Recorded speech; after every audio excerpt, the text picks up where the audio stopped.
Hyderabad gazetteer केवळ मराठवाड्यासाठी मर्यादित असून हा जी.आर. उर्वरित महाराष्ट्राला लागू होत नाही असं ओबीसीचे नेते बबनराव तायवाड यांनी वक्तव्य केलंय। तर ओबीसी नेते समाजात संभ्रम पसरवतायत असा आरोपही तायवाड यांचा आहे।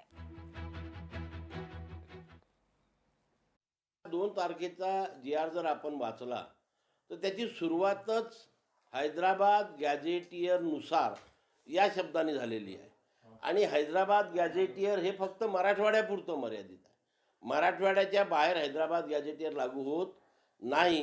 म्हणून तेव्हाचे 4 जिल्हे आताचे 8 जिल्हे या म्हणजे हे जिल्ह्यापुरताच तो जी.आर. मर्यादित आहे। त्या जिल्ह्यातील मराठा समाजातील ज्या व्यक्तीला कुणबी मराठा कुणबी किंवा कुणबी मराठा जातीचं प्रमाणपत्र पाहिजे असेल आणि त्याच्या नातेवाईकाकडे कुणब्याचं प्रमाणपत्र असेल आणि तो तसे प्रतिज्ञापत्र देत असेल तर तो अर्ज करू शकतो, हा उल्लेख आहे।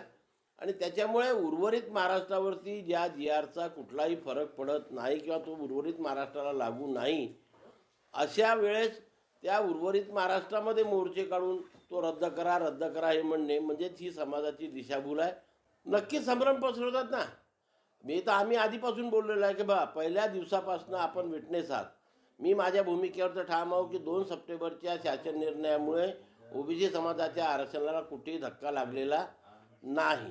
काय आणि बाकीचे लोक म्हणतात जी.आर. रद्द करा, जी.आर. अच्छा त्यांची मागणी एकच आहे, जी.आर. रद्द करा।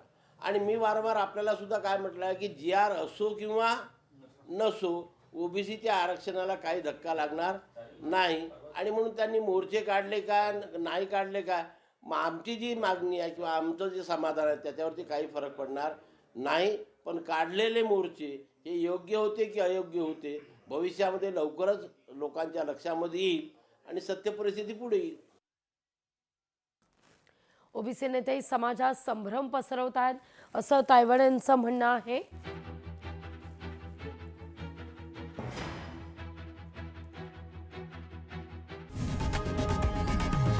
लोकशाही मराठी ऐका, पहा, जागरूक रहा।